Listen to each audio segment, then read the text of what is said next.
வணக்கம் தோழர்களே, உங்களை மறுபடியும் சந்திப்பதில் மிக்க மகிழ்ச்சி. இந்த நீண்ட இடைவெளிக்கு முதல்ல உங்கள்கிட்ட மன்னிப்பு கேட்டுக்கிறேன். சில தனிப்பட்ட காரணங்களும் வேலைப்பளுவும் இந்த இடைவெளியை அதிகரிக்க செய்யுது. போன வாரம் ஃபத்தவுல் முயின் அப்படின்னு ஒரு புக்கு படிச்சுட்டு இருந்தேன். அது 16ஆம் நூற்றாண்டில் கேரளாவில் இந்த பொன்னானின்னு ஒரு ஏரியா இருக்கு இல்லைங்களா, அந்த பகுதியில் வாழ்ந்த அரபு, அதாவது ஏமன் அரபு வம்சாவளியை சேர்ந்த ஒரு ஆள்.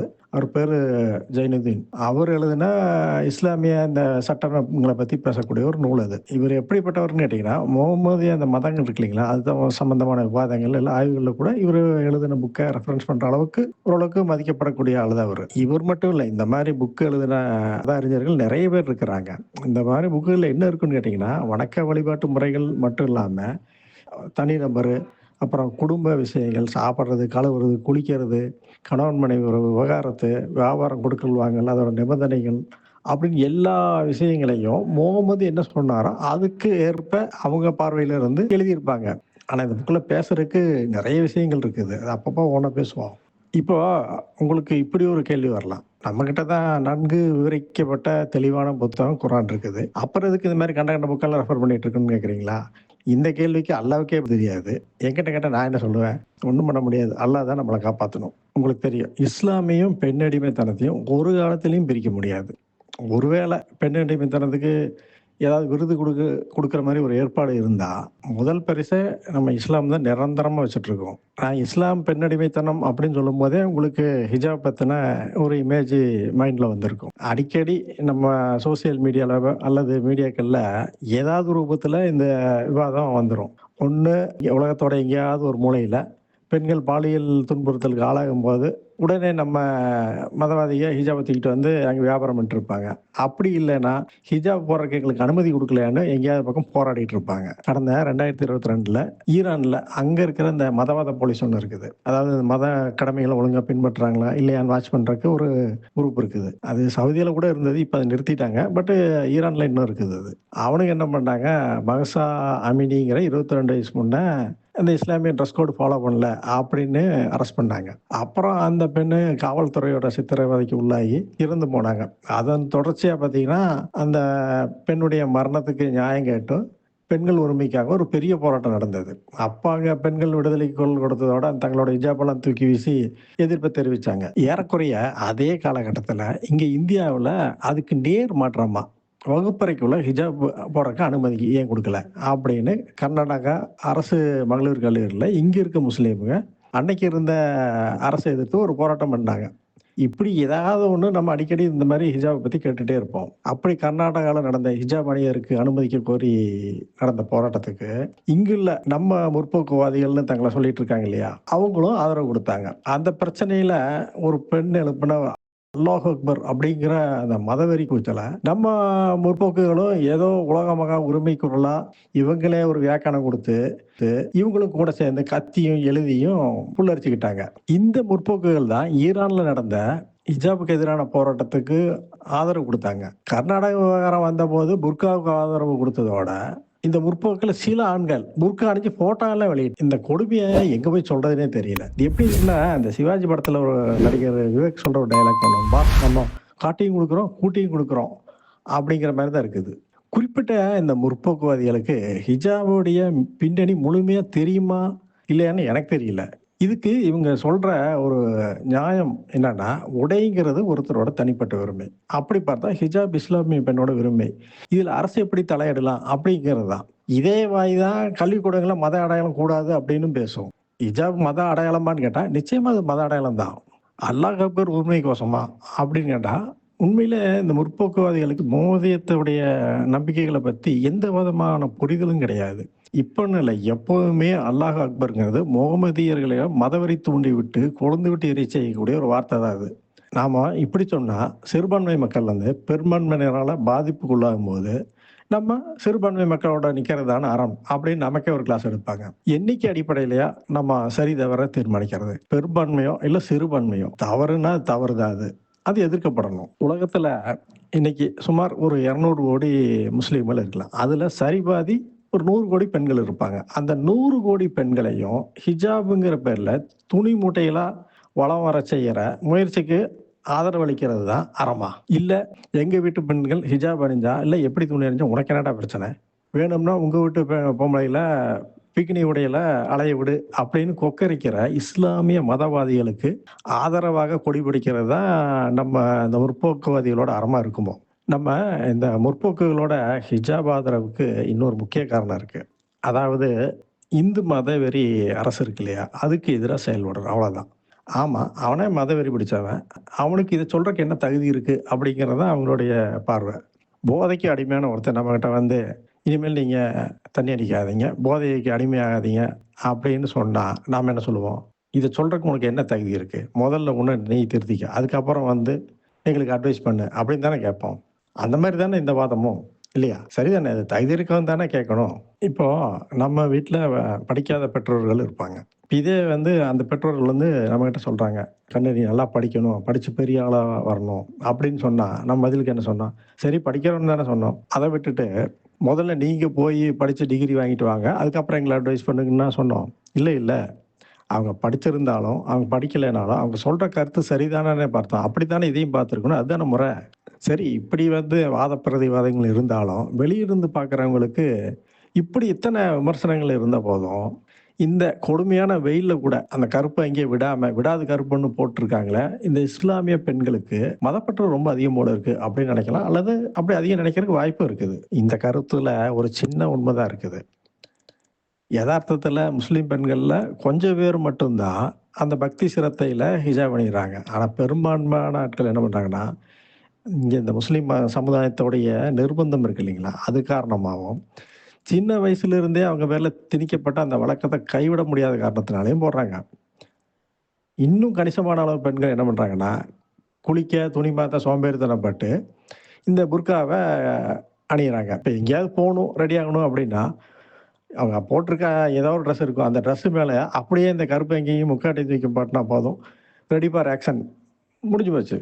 இந்த காமெடிய தான் ஹிஜாப் இஸ் அவர் ரைட் அப்படின்னு பில்டப் குடுறாங்க. சரி, இவங்க சொல்ற மாரி ஹிஜாப் உண்மையில உரிமை தானா?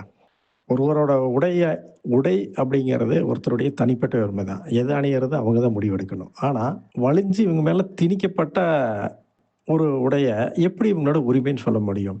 முதல்ல பார்த்தா அந்த சோம்பேறி பெண்கள தவிர, மத்த பெண்கள் வந்து எதுக்காக இப்படி சிரமம் எடுத்து அந்த தலைமுடிய மறைக்கிறதுக்கு வேண்டிய அவசியம் என்ன? அந்த தலைமுடியில அப்படி என்னதான் இருக்குது? இஸ்லாம்ங்கிறது மதமோ, ஒரு கொள்கையோ கிடையாது. அது ஒரு கல்ட். அதோட தலைவர் முகம்மது என்ன சொன்னாலும், இல்ல அவர் மேல அதீத வெறி கொண்டு அப்படியே ஒரு பற்றி பிடிச்ச கூட்டம் தான் இது. நான் அப்படி சொல்றது உங்களுக்கு ஒரு வேளை அலர்ஜியா இருக்கலாம். ஆனா, இஸ்லாம நீங்க ஆழ்ந்து ஆராய்ஞ்சீங்கன்னா, நான் சொல்றது சரின்னு உங்களுக்கே தோணும். குர்ஆனுடைய 33வது அத்தியாயம் 59வது வசனம் இப்படி சொல்லுது. நபியே நீர் உமது மனைவியருக்கும், உமது மகள்களுக்கும், மற்ற நம்பிக்கையாளர்களின் பெண்களுக்கும் தலை முந்தானையை தாழ்த்திக் கொள்ளுமாறு சொல்லுங்க. அதனால் அவர்கள் அறியப்படுவதற்கும், அப்பொழுது யாரும் அவர்களை தொந்தரவும் செய்ய மாட்டார்கள். இப்படிங்கிற மீனிங்ல ஒரு வசனம் இருக்குது. இது ஹிஜாபுக்கு குர்ஆன் சொல்ற ஒரு காரணம். ஆனா, நம்ம மூமின் குஞ்சுக என்ன சொல்லுவாங்க? பெண்களே உங்களை யாருன்னு அடையாளமே தெரியக்கூடாது. அந்த மாரி மறைஞ்சிருக்கணும்னு சொல்லுவாங்க. ஆனா, குர்ஆன் நேர்மாற்றமா அவங்க யாருன்னு அறியப்படணும்னு சொல்லுது. அது என்ன அறியப்படுறது? இங்க அறியப்படுறது அப்படின்னு சொல்றது, அவங்க யாரு? அவங்களுடைய தகுதி என்ன? அப்படிங்கிறது மற்றவங்க தெளிவா தெரியணும். அதுக்காக தான் இந்த ஹிஜாப் அப்படிங்குது. இப்ப உங்களுக்கு கேட்கலாம், அது என்ன தகுதி? அப்படின்னா, இவங்க ஹிஜாப் அணியக்கூடிய பெண்கள் வந்து சுதந்திரமான பெண்கள். அடிமை பெண்கள் இல்லைங்கிறது தான் மீனிங். இப்ப முகமதியத்துல அடிமை பெண்களோட நிலை என்னங்கிறது உங்கள்ல சிலருக்காவது தெரிஞ்சிருக்கும். தெரியாதவங்க இருந்தா சொல்லுங்க. நம்ம இன்னொரு வீடியோ அத பத்தி போடுவோம். அன்னைக்கு அதாவது முகமதுடைய காலத்துல மதீனால பெண்கள் ஈவ் டீசிங் மாதிரியான செயல்களுக்கு ஆளாயிருக்காங்க. அதாவது எப்படின்னா, அவங்க பின்னாடியே போறது, பாலியல் சமிக்கைகள் செய்றது, தீண்டுறது, சீண்டுறது, இப்படி கேலி பண்றது, இப்படி நெறைய இருக்கு. இது வந்து வைஸ் வெர்சாவும் இருக்கும். முகமது வந்து நெறைய தாக்குதல் நடத்தியிருக்காரு. அதுல பெரிய தாக்குதல்ல ஒண்ணு வந்து பனு கைனுகா தாக்குதல்னு ஒண்ணு சொல்லுவாங்க. அதனுடைய காரணங்கள்ல ஒண்ணு இந்த ஈவ் டீசிங் தான். அன்னைக்கு வாழ்ந்த அந்த மதீனாவாசி ஆண்கள் முக்காடு போட்ட பெண்கள பார்த்தா சுதந்திரமானவர்கள். அதாவது சுதந்திரமான பெண்கள். அவங்கள வந்து நம்ம ஒண்ணும் செய்யக்கூடாது. முக்காடு அணிஞ்சிருக்கிறாங்க. முக்காடு போடாதவங்க யாருன்னா, அடிமை பெண்கள், மற்ற நம்பிக்கைகள்ல இருக்கக்கூடியவங்க, இப்படி. அவங்கள வந்து நம்ம வேற வேலைக்கு தூண்டி விடலாம், தொந்தரவு செய்யலாம் அப்படின்னு நான் சொல்லல இந்த கதைகளை எல்லாம். ஜலாலைன், வாஹிதி பொண்ணு அப்படிங்கிற குர்ஆன் விரிவுரைகள் தான் சொல்லுது. இப்படி இந்த ஹிஜாப பெண்களுடைய ஒழுக்கத்துடனும், கண்ணியத்துடனும் இணைக்கிறாங்க. நான் பார்த்த குர்ஆன் உரை சொல்ற மாதிரி, ஹிஜாப் அணியாத பெண்கள் ஒழுக்கம் கெட்டவங்களா? இல்ல கண்ணியம் இல்லாதவங்களா? அவங்க என்ன ஆண்களோட இச்சை தூண்டி விட்டு அலையுறாங்களா? இந்த குரானும் அந்த முகமதியமும் என்னத்தை போதிக்குது? இப்போ நம்ம ஊர் மாதிரி பலதரப்பட்ட மத நம்பிக்கைகள் இருக்கிற இடத்துல, இதே முகமதிய ஆண்களும், பெண்களும் இவங்களுடைய நம்பிக்கையை சாராத பெண்கள் இருப்பாங்க இல்லையா? அவங்கள இந்த மேல சொன்ன கண்ணோட்டத்துல பார்க்கறது இல்ல அப்படிங்கிறதுக்கு என்ன உத்தரவாதம் இருக்கு?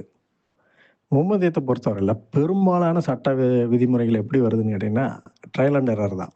கேட்டா பிரபஞ்சத்த படைக்கிறதுக்கு முன்னாடியே அல்லாஹ் எழுதி வச்சிருந்தான் அப்படின்னு சொல்லுவாங்க. ஆனா இந்த ஹிஜாப் சட்டமும் அப்படிதான். தேவைக்கேற்ப அது அப்படியே சூழ்நிலைக்கேற்ப கொஞ்சம் கொஞ்சமா வளர்ந்துட்டே வந்தது. இந்த ஹிஜாபுடைய துவக்க கால காரணங்கள பார்த்தோம்னா, நெறைய காமெடிகள் இருக்கும் அதுல. முகமதோட காலத்துல அவர சுத்தி நெறைய பீப்பிங் டாம்ஸ் இருந்தாங்க. அவர் ரூமுக்குள்ள போனா, அந்த ஜன்னல் வழியா பார்க்கறது, அல்லது அந்த சாவி துவாரத்து வழியா பார்க்கறது, அவரோட மனைவிகளுக்கு ரூட் விடுறதுன்னு ஒரே குஜாலா இருந்திருக்காங்க. அந்த கோஷ்டியில முதன்மையான ஆள் யாருன்னு கேட்டா, நம்ம 2வது கலீஃபா உமர் தான். அவரு முகமத அல்லாஹ்வோட தூதரா ஏத்துக்கிறதுக்கு முன்னாடி வர ஒரு போக்கிரி தான். இதே மாரி கோஷ்டியில அங்கேயும் இங்கேயும் ஈவ் டீசிங் பண்ணிட்டு சுத்திட்டு இருந்த ஆளு தான். உமர் முஸ்லீம் ஆனோனே உடனே புனிதமான வேஷம் போட்டாரு. ஆனாலும் இவரோட புத்தி மாறல. இவரு இந்த வேலைய நம்ம முகமதுகிட்டயே காட்டிட்டாரு. அ முகமது உங்க வீட்ல வந்து நல்லவங்களும், கெட்டவங்களும் வராங்க.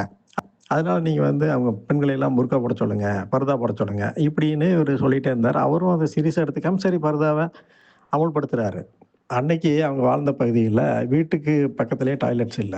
அதனால பொம்பளைங்க என்ன பண்ணுவாங்கன்னா, இரவு நேரத்தில ஒதுக்குப்புறமான இடங்களுக்கு போய் அவங்களோட தேவைகள நிறைவேத்திக்குவாங்க. இப்படி முகமதுடைய மனைவியர்களும் தங்களோட தேவைகளுக்கு வெளிய போவாங்க. ஆனா நம்ம பீப்பிங் டாம் உமர் இருக்காரு, அவரு இந்த பொம்பளை பின்னாடி போய் ஒளிஞ்சிருந்து பார்க்கறது. உண்மைய சொல்லப்போனா, இந்த பொம்பளைலாம் வந்து ஒரு நிம்மதியா ஆய்வக கூட விடல இவனுங்க. முகமதுடைய மனைவியர்ல சவுதான்னு ஒரு பெண்மணி இருக்கிறாங்க. அவங்க கொஞ்சம் ஹைட் வெயிட்டான ஆளு தான். கொடுமை என்னன்னா, அந்த பெண்கிட்டயே போயி, நீங்க யாருன்னு எனக்கு அடையாளம் தெரியுது." அப்படின்னு சொன்னது ஹைலைட். அந்த அம்மாவும் நேரா முகமதுட்ட வந்து, "உமர் இந்த மாரி செய்றாருங்க, சொல்றாருங்க." அப்படின்னு கம்ப்ளைண்ட் பண்றாங்க. நம்ம ஆளு ரொம்ப சிம்பிளா, "நீங்கள் உங்கள் தேவைகளுக்காக வெளியே செல்லலாம் என்று உங்களுக்கு அனுமதிக்கப்பட்டுள்ளது." அப்படின்னு முடிச்சுட்டாரு. நியாயமா இந்த ஆள் என்ன பண்ணியிருக்கணும்? உமர கூப்பிட்டு, "பொம்பளைங்க டாய்லெட் போற இடத்துல உனக்கு என்னய்யா வேல? அதுவும் என் மனைவியோட டிங்குவையே நீ பார்த்துருக்க." அப்படின்னு கண்டிச்சிருக்க வேண்டாமா? அத விட்டுட்டு உங்களுக்கு தேவைகளுக்காக வெளியே செல்லலாம். உங்களுக்கு அனுமதிக்கப்பட்டுள்ளதுன்னு சொன்னா, என்ன அர்த்தம்? இது உமருக்கு தினமும் போய் பார்த்துட்டு வாயா! அப்படின்னு அனுமதி குடுத்த மாரில்ல இருக்குது.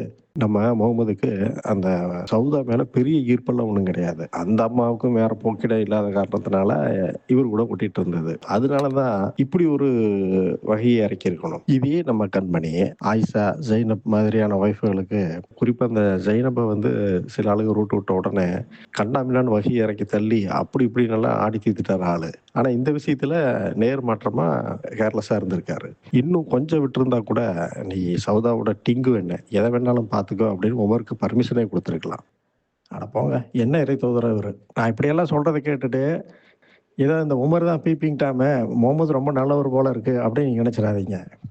ஒரு தடவ நம்ம முகமது ஒரு பொண்ண பார்க்குறாரு. தற்செயலா பார்த்துருப்பாருன்னு வச்சுக்கங்க. உடனே இவருக்கு உடம்பெல்லாம் மின்சாரம் பாய தொடங்கிருது. என்ன பண்றதுன்னு தெரியல ஆளுக்கு. குடுகுடுன்னு வீட்டுக்கு ஓடுறாரு. அங்க போய் பார்த்தா அவருடைய துணைவியார் ஜெய்னப் தான் இருக்கிறாங்க. ஜெய்னப் யாருன்னு உங்களுக்கு தெரியும். அந்த ஜெய்னப்ட்ட போயி உடனே "வா, வா எனக்கு ரொம்ப அர்ஜென்ட்" அப்படின்னு கூட்டிட்டு போயி வேலைய முடிச்சிடுறாரு. அப்புறம் வெளிய வந்து அவரோட தோழர்கிட்ட இந்த கதைய சொல்றாரு. ஒரு பெண் நடந்து வந்தா சைத்தானோட கோலத்திலேயே வருது அது. அது எல்லா பக்கமும் மனுஷன தூண்டி விடுதும் போல இருக்கே! அப்படின்னு சொல்லிட்டு, "உங்களுக்கு இந்த மாரி ஏதாவது நடந்ததுன்னா, நேரா உங்க ஒய்ஃப் கிட்ட போய் வேலைய முடிச்சுக்கங்க." அப்படின்னு அட்வைஸும் பண்றாரு. இந்த மாதிரி ஆளுங்க பெண்களுடைய தோற்றத்தையோ அல்லது முகத்தையோ பார்த்து மட்டும் கிளர்ச்சி அடையறதில்ல. அவங்களோட தலைமுடிய பார்த்தா போதும். இவங்களுக்கு உடனே கிளர்ச்சி அடைஞ்சிரும். அதனால தான் வந்து இந்த ஹிஜாப போட்டு மூடி வைங்க அப்படின்னு சொல்றாங்க. அப்படியெல்லாம் இருக்குமா? ஒரு பெண்ணோட முடிய பார்த்தாலும் ஒரு ஆணுக்கு கிளர்ச்சி அடையுமா? என்ன பேசுறீங்க நீங்க? அப்படின்னு என்ன கேட்கலாம். நான் சொல்லல. இந்த முதல்ல சொன்னேனே இந்த ஃபத்துல் முயின்னு ஒரு புக்கு.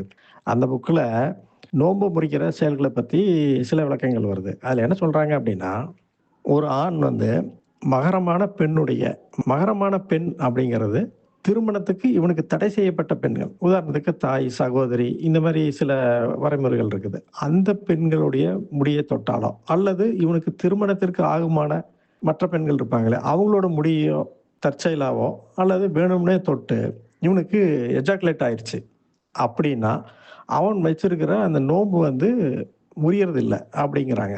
அதாவது இதில் வந்து அந்த ஒழு அப்படின்னு சொல்லுவாங்க. அந்த ஒழுன்னா என்னன்னா, அந்த தொழுகைக்கு போறக்கு முன்னாடி செய்யக்கூடிய தூய்மை அது. சின்னதா கை, கால் கழுவுறாங்க இல்லையா? அது அது வந்து முறியாதாமா. ஏன்னு கேட்டா, இந்த எஜாகுலேட் ஆகறக்கு முன்னாடி, அந்த சின்னதா ஈரம் வரும் இல்லையா? அந்த ஈரம் வந்து இந்த ஒழுவ முறிக்கிறது இல்ல.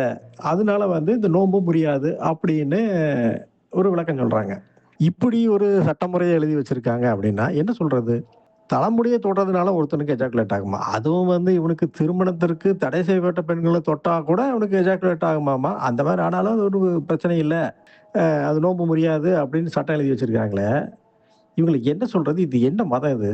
ஃபத்துல் முயின் மாதிரி புக்குகள நம்ம மேற்கோள் காட்டும்போது, உடனே நம்ம மூமின் கோஷ்டிக தலதெறிக்க ஓடி வரும். நாங்க ஹதீஸ்களே நிராகரிக்கிறோம். இந்த புக்குகள்லாம் வந்து எங்களுக்கு ஒரு கணக்கே கிடையாது. நாங்களே வேண்டான்னு வீசி எறிஞ்ச புக்க நீங்க எதுக்கு இங்க கொண்டு வந்து படிக்கிறீங்க? அப்படிம்பாங்க. இவங்க ஒண்ண புரிஞ்சுக்கணும். இந்த மாரி வரலாறுகள்லேருந்து எதுக்கு இந்த செய்திகள எடுத்து சொல்றோம்னா, இது நான் எழுதின புக்கு கிடையாது. உங்களுடைய ஆட்கள் உங்க மதத்த பத்தி எழுதி வச்சத தான் இங்க நான் சொல்லிட்டு இருக்கிறேன். ஆனா, அது புரியாம வந்து நாங்க நிராகரிச்சுறோம். நீங்க நிராகரிங்க, நிராகரிக்காம போங்க. அத பத்தி இங்க பிரச்சனையே கிடையாது. ஆனா, நீங்க எழுதி வச்ச புக்ல இருக்கா? இல்லையா? அன்னைக்கு எழுதுனவங்களுடைய இந்த மனநிலை எப்படி இருந்திருக்கும்? அவங்களோட சிந்தனைகள் எப்படி இருந்திருக்குங்கிறத இங்க நம்ம பார்க்க வேண்டிய முக்கியமான விஷயம். இப்படி ஒரு விளக்கத்த எழுதுறாங்க அப்படின்னா, எதுக்கு இது எழுதணும்?